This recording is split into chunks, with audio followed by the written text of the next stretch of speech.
Shalom Bapak Ibu yang dikasihi Tuhan. Kita akan bersama-sama memulai ibadah kita pagi hari ini. Saya undang kita semua akan bangkit berdiri. Kita akan berdoa kepada Tuhan. Haleluya, haleluya. Yesus, terpujilah namamu Allah yang maha besar, Allah yang maha kuasa. Ibadah yang kami lakukan pada pagi hari ini boleh kami kerjakan hanya karena pertolongan yang datang daripada Allah. Kiranya ibadah pada pagi hari ini memuliakan Allah. Kiranya ibadah pagi hari ini meninggikan Allah. Dan kasih karunia di dalam Allah Bapa, Tuhan Yesus dan Roh Kudus akan memenuhi, menyertai dan memimpin ibadah pagi hari ini. Di dalam nama Yesus Kristus. Amin. Silakan duduk kembali.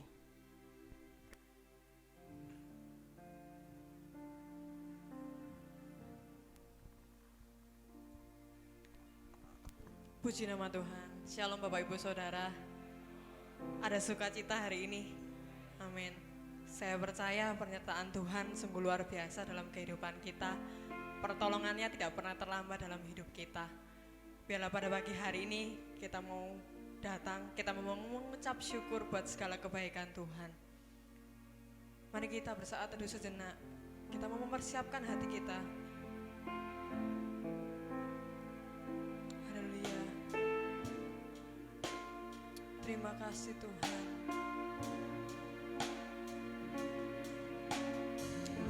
Terima kasih Tuhan. Kami bersyukur Tuhan. Terima kasih Tuhan. Haleluya. Haleluya. Biarlah segala pujian bagimu Tuhan. Kemuliaan dan hormat, ku angkat suara pujian, ku agungkan namamu, ku beri kemuliaan dan hormat, ku angkat suara pujian, ku agungkan namamu, sebab kau besar, perbuatanmu ajaib, tiada seperti engkau, tiada seperti engkau, sebab kau besar, perbuatanmu ajaib, tiada seperti engkau, tiada seperti engkau. Haleluya. Ku beri kemuliaan dan hormat, ku angkat suara pujian, ku agungkan namamu, ku beri kemuliaan dan hormat, ku angkat suara pujian, ku agungkan namamu, besar, ajaib,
kita semua untuk bangkit berdiri. Kita mau angkat pujian ini. Beri kemuliaan dan hormat. Ku angkat suara pujian, ku agungkan nama-Mu. Beri kemuliaan dan hormat. Ku angkat suara pujian, ku agungkan nama-Mu.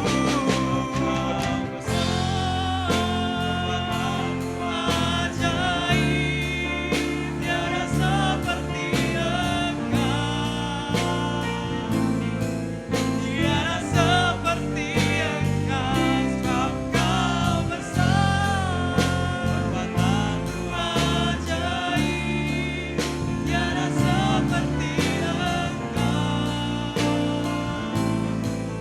tiada seperti, sebab Kau besar.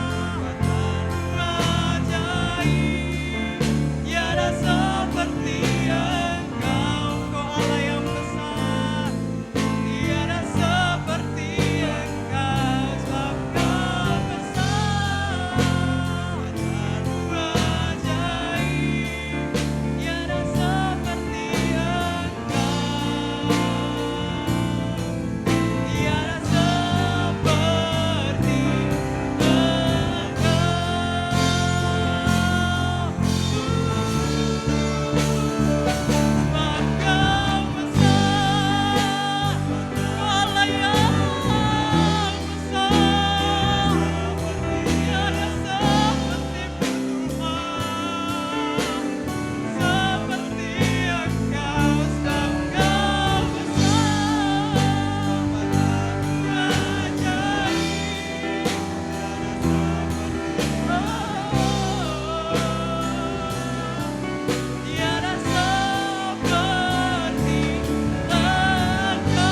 beri sorak-sorai untuk Tuhan kita, angkat tanganmu.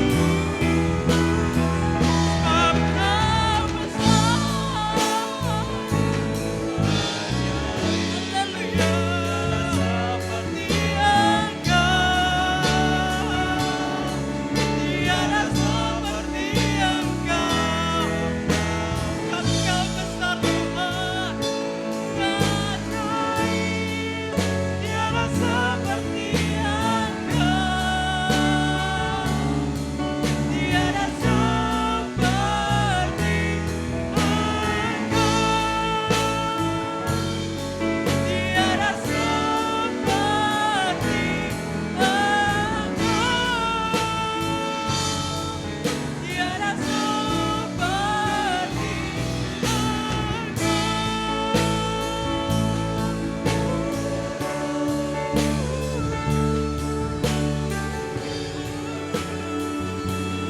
Engkau Allah yang besar, Allah yang luar biasa. Haleluya.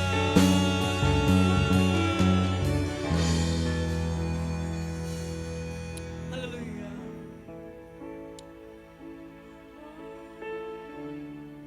Kau Allah yang luar biasa Tuhan, Kau Allah yang besar, Kau Allah yang layak kami sembah Tuhan.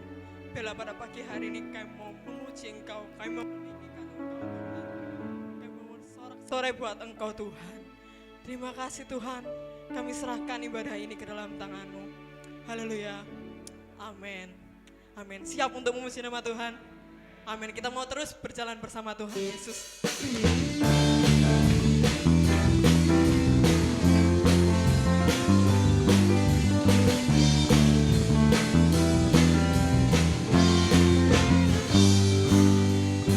Katakan, berjalan bersama, tak akan ku gentar. Tangan-Mu menopang kami Tuhan, tangan-Mu menopang. Jalani kehidupan, Kau mengangkatku ke atas gunung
Pak Yanto akan pimpin kita di dalam doa. Bapa kami yang ada di dalam kerajaan surga, pada pagi hari ini kami mengucap syukur kepadamu, kasih dan kemurahan-Mu boleh melimpahi kehidupan kami. Sebentar kami ingin mendengarkan firman Tuhan, pakai hamba-Mu, urapi beliau dengan urapan yang khusus, agar apa yang beliau sampaikan pagi ini sungguh memberkati kehidupan kami. Kami siap Tuhan didik, Tuhan bentuk, Tuhan ajar, supaya kami menjadi orang-orang yang berkenan kepada Tuhan. Terima kasih Bapa, dalam nama Tuhan Yesus kami berdoa. Haleluya. Amin. Amin. Silakan duduk Bapak Ibu yang terkasih. Salam dan selamat pagi semua. Masih bicara tentang tema menghadapi masa-masa sulit dalam kehidupan kita. Hari ini saya akan menyampaikan satu khotbah dengan judul Tegar di Masa Sukar. Khotbah ini didasarkan pada kitab Daniel pasal yang ketiga. Tidak akan kita baca secara keseluruhan untuk mengingat atau mempersingkat waktu.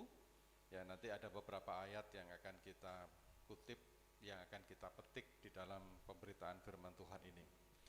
Saudara yang terkasih, setiap kita pasti pernah mengalami masa-masa sulit, masa-masa sukar di dalam kehidupan kita.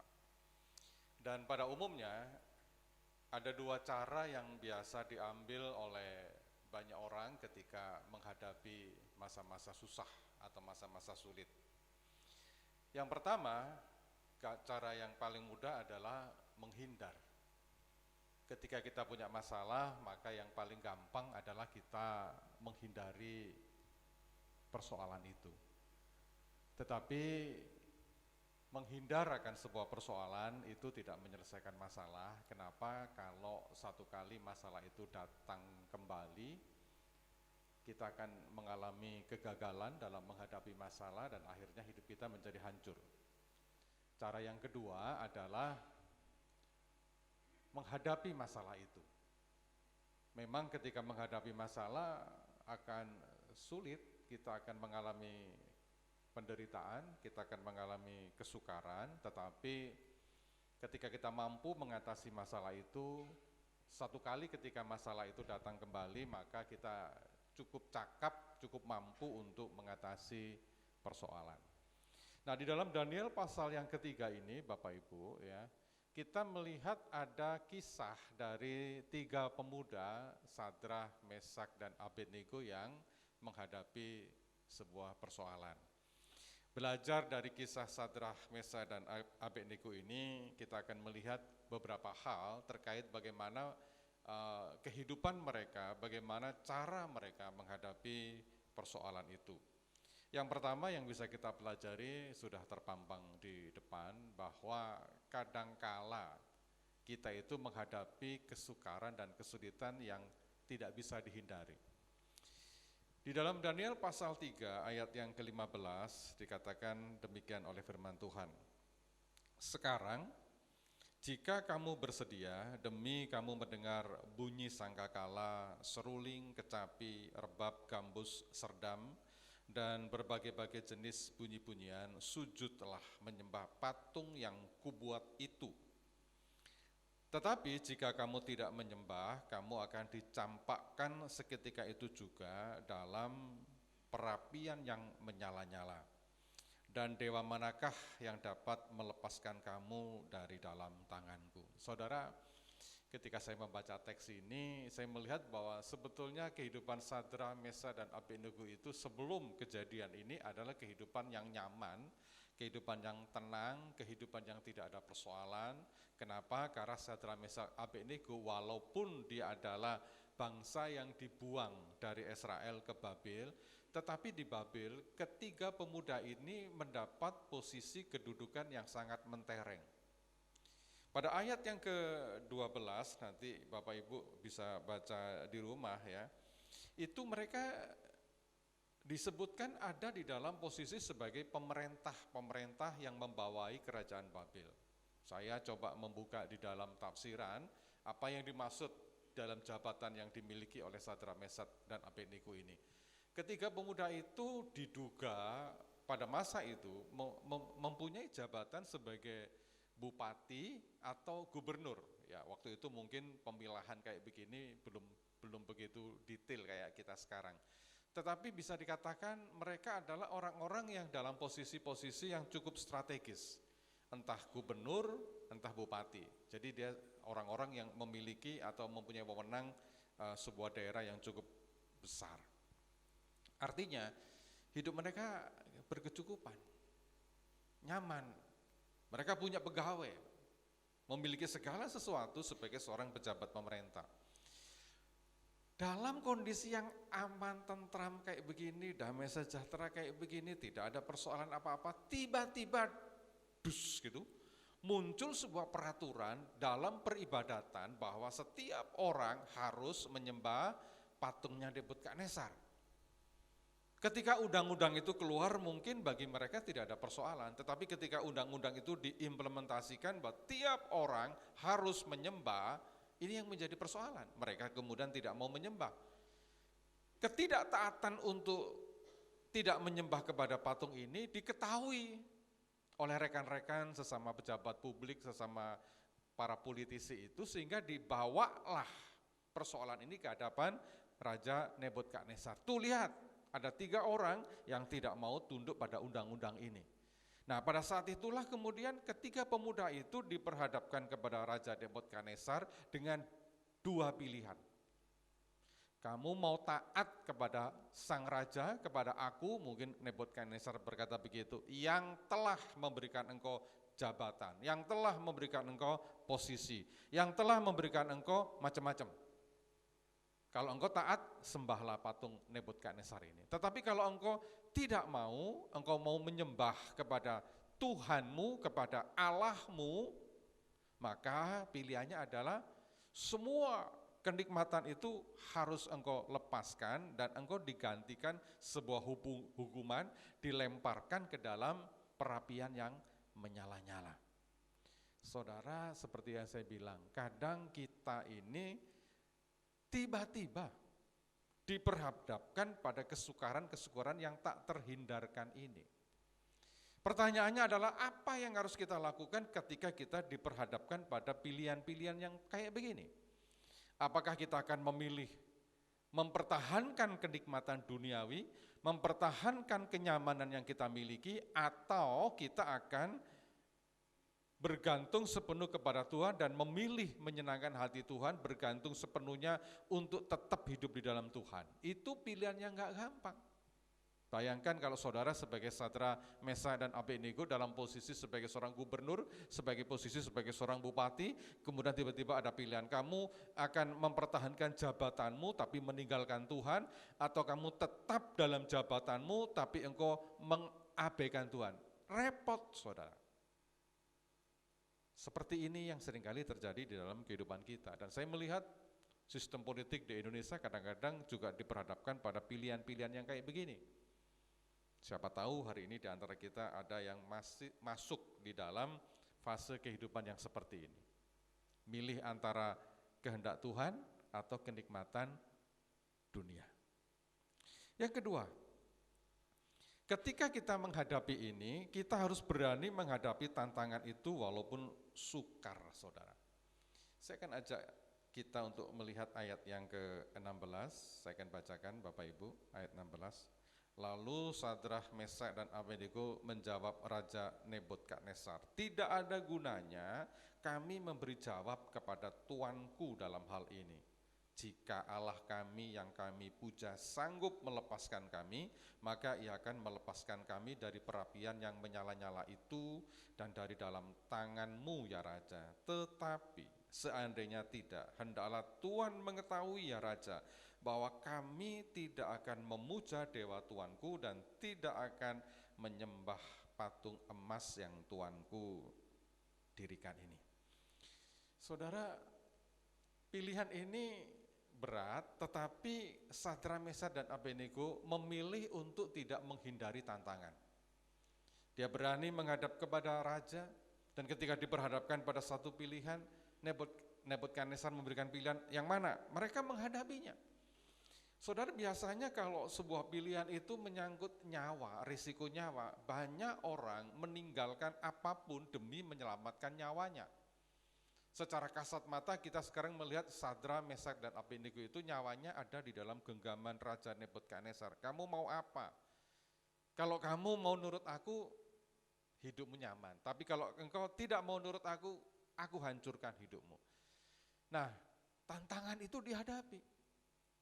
Sadra, Mesak, Abednego datang kepada Raja Nebukadnezar dan berkata, Tuanku, ya, kayak apapun, aku tetap tidak menyembah patung itu.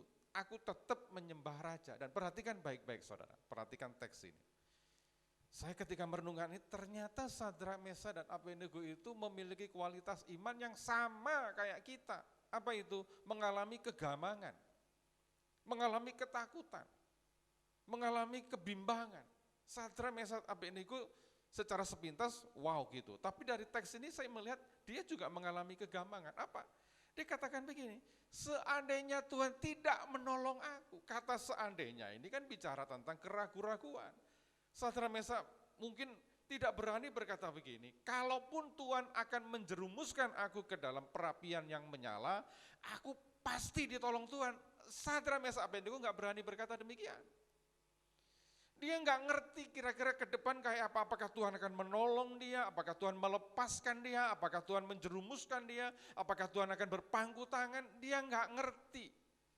Sehingga Sadra, Mesak, Abednego berkata, seandainya Tuhan yang aku sembah, seandainya Allah yang aku sembah tidak menolong saya, aku tetap nggak nyembah patung dewa itu. Tapi kata seandainya ini penting dipahami. Ini ungkapan dari kegamangan, ungkapan dari kebimbangan, ungkapan dari keraguan-raguan.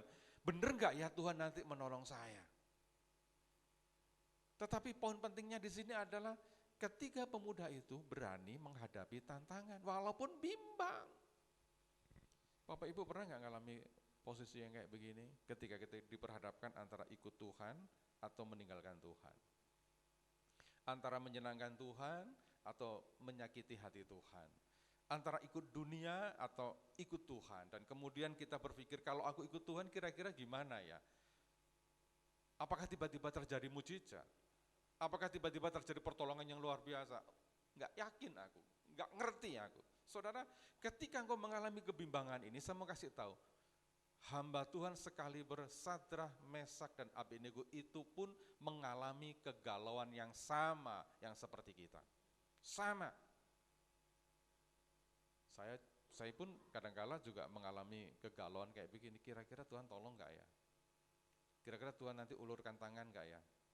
Kira-kira bagaimana ya ke depan dan sebagainya. Manusiawi sekali. Tetapi yang paling penting di sini adalah dalam kebimbangan, dalam kegalauan itu, Sadra, Mesak, Abednego tetap bergantung, gandol sama Tuhan. Mbuh wis, saya nggak ngerti, tapi tetap saya pegang Tuhan. Apa sih implikasinya buat kita saudara yang terkasih? Kalau kita mengalami kebimbangan, nggak apa-apa. Itu manusiawi. Kalau kita mengalami kecemasan, nggak apa-apa. Biasa aja. Tetapi yang harus kita pahami dalam kegalauan, kebimbangan kayak apapun, kita harus tetap berpegang kepada Tuhan. Amin. Harus tetap nyantol sama Tuhan. Mbuh wis Tuhan. Mati sekalian nggak apa-apalah gitu loh. Gandol. Nah, apa yang menjadi dampak daripada persoalan, pergumulan-pergumulannya kayak begini?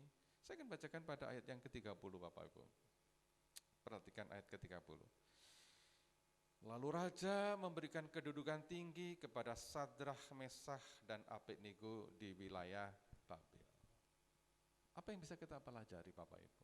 Ternyata seringkali justru kesukaran, kesulitan yang kita hadapi itu memberikan kepada kita promosi agar kita itu naik level dalam kehidupan kita. Amin.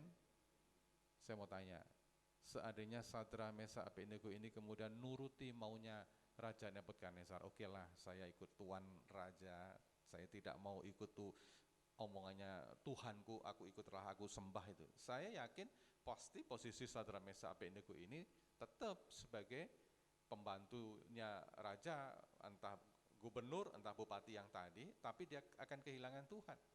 Dan satu kali pasti hidupnya akan terpuruk, akan jatuh, nggak kepake lagi. Tapi ketika dia mengandalkan Tuhan, kesukaran itu dihadapi, perhatikan baik-baik. Dia tetap disayang Tuhan, tetap menjadi tokoh iman, dan yang lebih luar biasa, hidupnya dipromosikan. Lalu raja memberikan kedudukan tinggi kepada Sadrak, Mesak, dan Abednego di wilayah Babel. Kenapa? Karena 3 orang ini lulus dari kesukaran yang dihadapi. Sidang jemaat yang dikasihi Tuhan, kalau Tuhan memberikan kesulitan, kesukaran buat kita, itu bukannya tanpa makna. Pasti ada rencana-rencana Tuhan. Kita aja yang kadang nggak ngerti apa maunya Tuhan. Saya tiba-tiba teringat pepatah yang mengatakan, no pain, no gain. Tidak ada penderitaan, tidak ada pengorbanan, tidak ada akan keberhasilan. Tidak ada kemujuran, no pain, no gain. Tidak ada sesuatu yang menyulitkan kita nggak rela untuk berkorban, kita nggak rela untuk mengalami penderitaan, ya kita tidak akan mendapat keberhasilan. Anak seorang pelajar, kalau tidak mau capek-capek belajar, tidak mau capek-capek untuk mempersiapkan pelajarannya, jangan pernah berharap dapat nilai yang bagus. Nggak akan pernah. Makanya seringkali saudara, ya saya mau katakan, bahwa kesukaran yang kita alami ini, itu bukan sesuatu yang tiba-tiba gitu loh, bukan sesuatu yang tanpa makna. Tuhan setting itu semua supaya kita sanggup menghadapi kesulitan itu, sehingga otot-otot iman kita menjadi kekar, otot-otot iman kita itu menjadi kuat, otot iman kita mampu mengatasi setiap persoalan, dan ketika otot-otot iman kita itu udah kuat, kita naik pada level posisi yang lebih tinggi. Amin. Saudara hari ini mengalami kesukaran, mengalami kesulitan, hadapi. Ketika engkau menyelesaikan kesukaran itu, ya, engkau akan naik pada level yang lebih tinggi. Saya undang tim musik untuk mempersiapkan diri. Saudara yang terkasih, saya percaya Bapak Ibu, setiap pemberitaan firman Tuhan itu tidak terjadi begitu saja. Tuhan berbicara kepada kita secara pribadi. Saya tidak ngerti masing-masing ada kesukaran, ada kesulitan yang kayak apa, saya tidak tahu. Tetapi yang saya tahu, ketika kita bergantung kepada Tuhan, mengatasi persoalan, mengalahkan kesukaran itu, kita akan mendapatkan promosi yang dari Tuhan. Saya undang kita bangkit berdiri bersama-sama Bapak Ibu.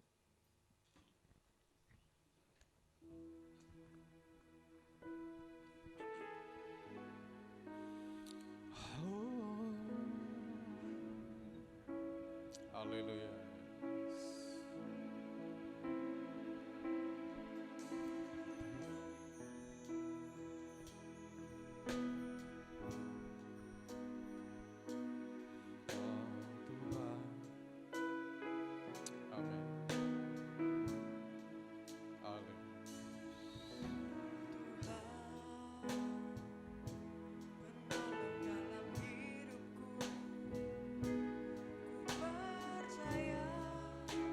Hanya kepadamu. Amin. Amin. Kau pegang tanganku, kau tuntun langkahku. Yesus, kau perlindunganku. Kau Tuhan, Ya Tuhan, kekuatan dalam hidupku, penolongku dalam kesesakan. amin. Yesus, Kau guru batuku dan pertahananku. Yesus, kau kemenanganku. katakan Yesus, ku berseru. Yesus, Padamu ku berseru, Kaulah penyelamatku. terpujilah Kau Tuhanku, mundur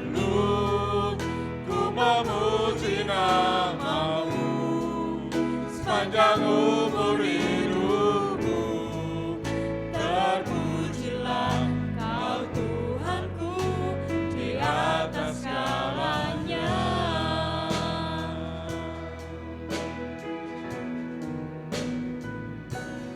Kau Tuhan Ya Tuhan, penolong dalam hidupku. Ku percaya hanya kepadamu. Kau pegang tanganku dan tuntun langkahku. Yesus, Kau perlindunganku. Kau Tuhan, kekuatan dalam hidupku. Penolongku dalam kesesakan. Kau gunung batuku dan pertahananku. Yesus, Kau kemenanganku. Yesus, padamu ku berseru. Kaulah penyelamatku. Terpujilah Kau Tuhanku. Ku memuji nama-Mu sepanjang umur hidupku. Terpujilah Kau Tuhanku. Yesus, padamu ku berseru. Kaulah penyelamatku. Terpujilah Kau Tuhanku. Ku memuji nama-Mu sepanjang umur hidupku. Terpujilah Kau Tuhanku di atas segalanya. Kau Tuhanku di atas segalanya. Terpujilah Kau Tuhanku di atas segalanya.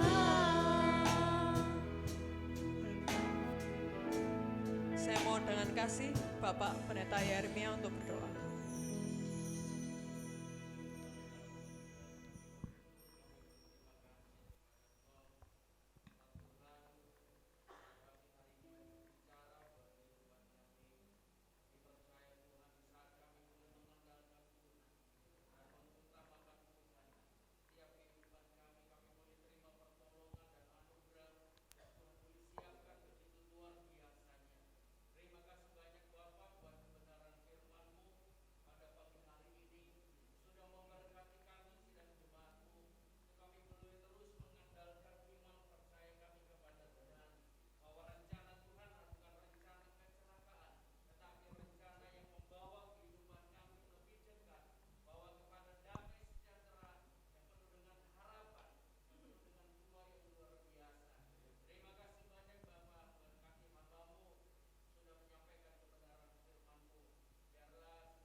Amin. Silakan duduk kembali.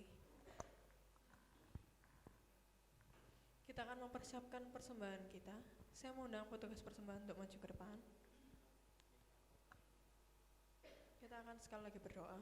Mari kita berdoa. Tuhan, kami sungguh mengucap syukur Tuhan buat penyertaan-Mu sepanjang ibadah kami Tuhan. Tiba saatnya kami akan memberikan persembahan kami. Biarlah Tuhan Yesus yang boleh menguduskan. Biarlah Tuhan Yesus yang boleh memberkati persembahan kami. Biarlah boleh menjadi berkat untuk pelayanan di tempat ini Tuhan. Kami serahkan semuanya ke dalam tangan-Mu Tuhan. Haleluya. Amin. Selamat menabur.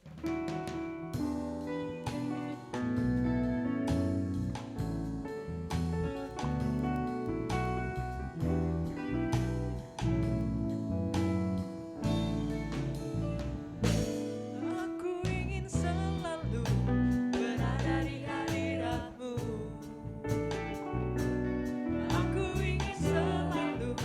berlindung dalam naungan-Mu.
boleh mengembalikan berlipat kali ganda. Sebentar kita akan mengakhiri ibadah kita pada pagi hari ini. Saya undang kita semua untuk bait berdiri. Bila segala kemuliaan hanya bagi Tuhan kita.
Kami mengucap syukur Tuhan untuk rangkaian ibadah pagi hari ini yang telah Tuhan berkati, sehingga kami bisa merasakan hadirat-Mu di tengah-tengah kami ya Tuhan.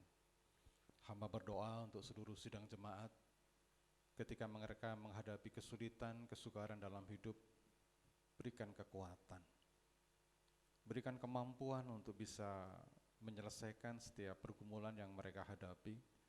Karena kami percaya kami punya Allah yang hidup, yang tidak akan pernah meninggalkan kami.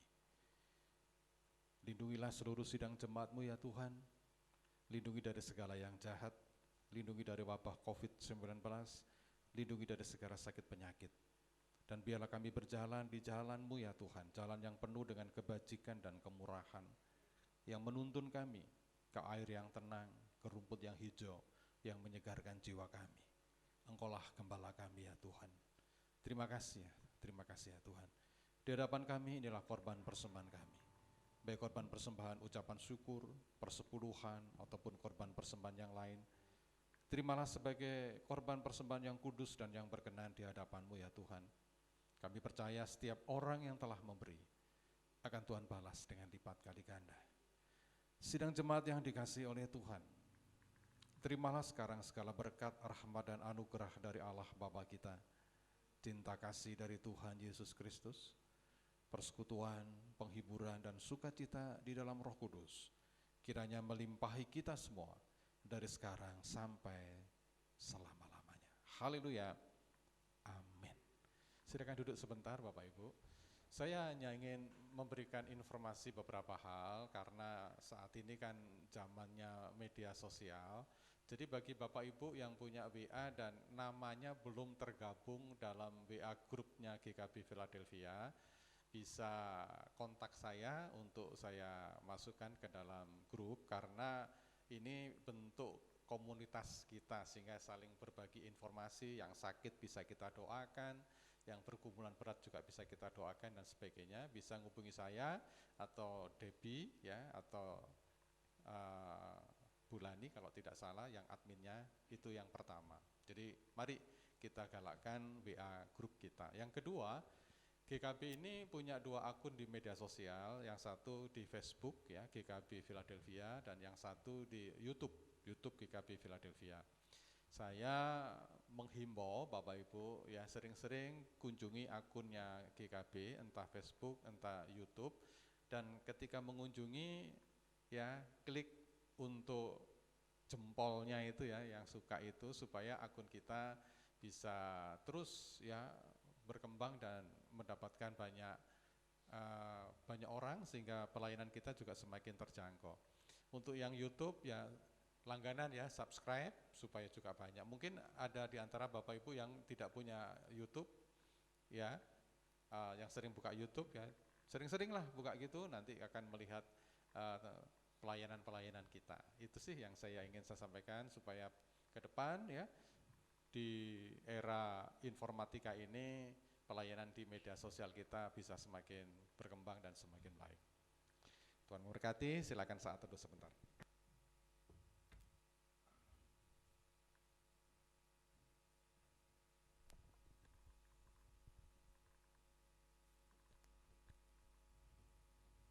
Selamat hari Minggu, Tuhan Yesus memberkati.